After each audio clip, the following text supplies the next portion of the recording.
Assalamualaikum warahmatullahi wabarakatuh. Perkenalkan, saya Evita Indriani dengan NIM 22030174098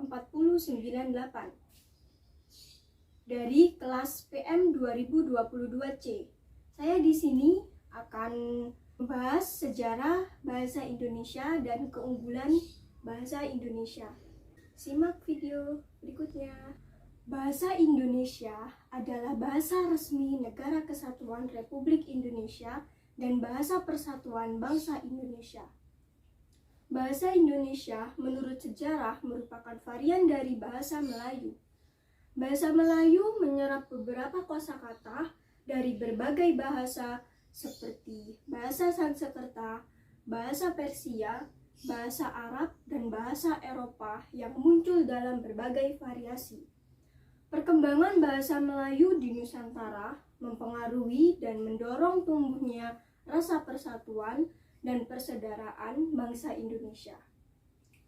Oleh karena itu, para pemuda Indonesia tergabung dalam sebuah perkumpulan pergerakan yang mengangkat bahasa Melayu menjadi bahasa Indonesia, yang juga sebagai bahasa persatuan untuk bangsa Indonesia pada Kongres Sumpah Pemuda II tanggal 28 Oktober 1928.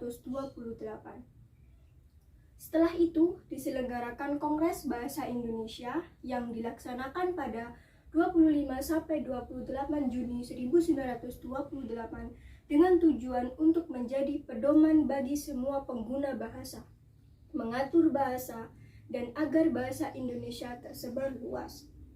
Bahasa Melayu diangkat menjadi bahasa Indonesia dikarenakan bahasa Melayu sebagai lingua franca atau bahasa perhubungan, kesederhanaan sistem atau mudah dipelajari dan tidak kenal tingkatan tutur.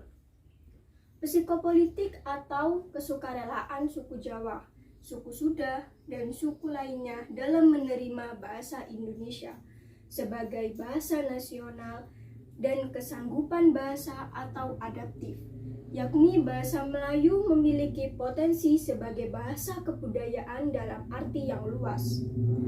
Adapun kedudukan dan fungsi bahasa sebagai bahasa nasional, yaitu sebagai lambang identitas nasional, dapat dibuktikan dengan digunakannya bahasa Indonesia dalam bulir-bulir Sumpah Pemuda.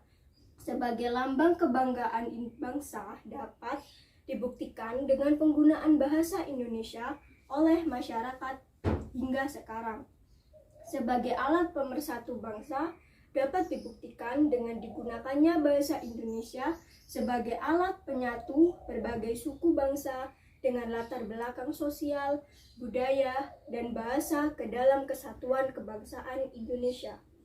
Sebagai alat komunikasi dapat dibuktikan dengan digunakannya bahasa Indonesia dalam berbagai macam media komunikasi dan sebagai alat penghubung antar daerah dan antar budaya.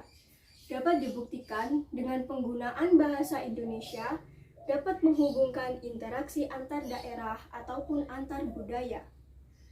Selain itu, kedudukan dan fungsi bahasa sebagai bahasa negara, yaitu sebagai bahasa resmi kenegaraan yang dapat dibuktikan dengan digunakannya bahasa Indonesia dalam naskah proklamasi kemerdekaan Republik Indonesia 1945.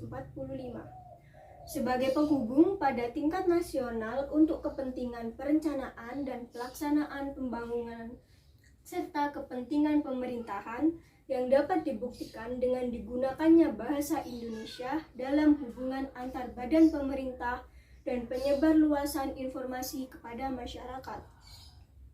Sebagai pengembangan kebudayaan nasional, ilmu pengetahuan, dan teknologi yang dapat dibuktikan dengan penyebaran ilmu pengetahuan teknologi sebagai alat pengantar dalam dunia pendidikan yang dapat dibuktikan dengan pemakaian bahasa Indonesia sebagai bahasa pengantar di lembaga pendidikan dari taman kanak-kanak sehingga materi pelajaran berupa media cetak harus berbahasa Indonesia.